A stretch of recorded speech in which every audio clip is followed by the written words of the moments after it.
Hi everyone! So, dahil tapos na tayo magbihis, so naghintay na lang tayo ng ating driver kasi pag-vacation na tayo guys. Sa wakas, pinili ko sa may Shein ang aking long dress, black color, and of course, ang aking jacket ay in-order ko naman sa may Namshi.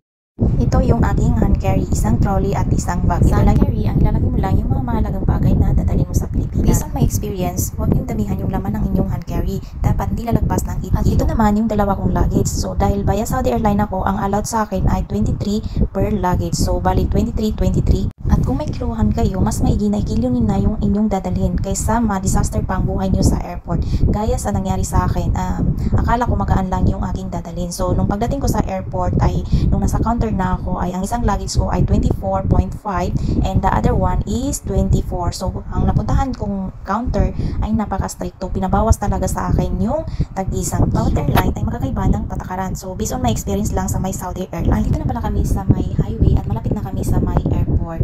So, ang flight ko pala ay sa umaga pa, 5:50 in the morning.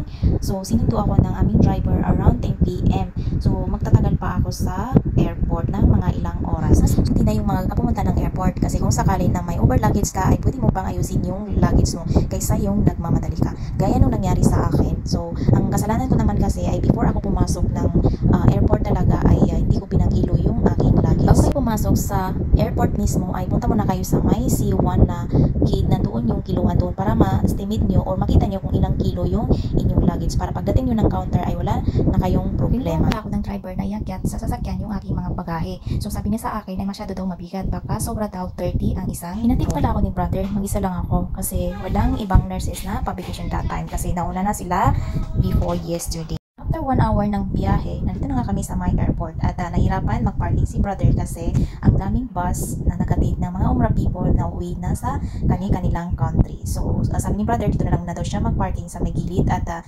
ikukuha niya ako ng trolley. So, nandyan malapit kami sa may police car. At ito na nga, nakalagay na sa trolley yung aking mga bagahe at papasok na ako sa may gate A1 at pagkapasok ko ay doon ko na lang hanapin kung saan ako mag-drop off ng aking luggage. Hanapin natin yung Saudi Airline. Dahil wala akong kasama, so nagtingin-tingin na lang ako sa my directory board nila kung saan ba talaga ako mag-drop off ng aking bagahe. So, dahil hindi pa nga lumalabas yung Saudi Airline, yung flight papuntang Manila. Dahil nahilo ako sa my directory nila, nagtanong na lang ako sa staff nila kung saan ako mag-check-in. So, papunta na tayo sa my C1 kung saan i-drop off natin yung ating luggage. So, let's go and ang video na to ay applicable sa Saudi Airline passenger. Sa dami kong sinabi, ito na nga yung mga mahalagang dokumento na dapat mong dalhin sa airport. Baka dahil sa super excited ka na umuwi, ay naiwan mo pala ang mga bagay na ito. Pinakamahalaga sa lahat ay pera. Siyempre pera kasi sa kaugalian natin mga Pilipino na dapat pag-vacation tayo ay one day millionaire. Tayong mga OFW, ang pinaka-importante ay makawin tayo ng healthy at matiwasay at makita natin ang ating mga mahal sa makapagpahinga na din sa wakas. Pero mas masaya kung may naipon din na pera para mayroon tayong kagastusin at para sa ating future. Halagang bagay na dapat nating dalhin ay yung sarili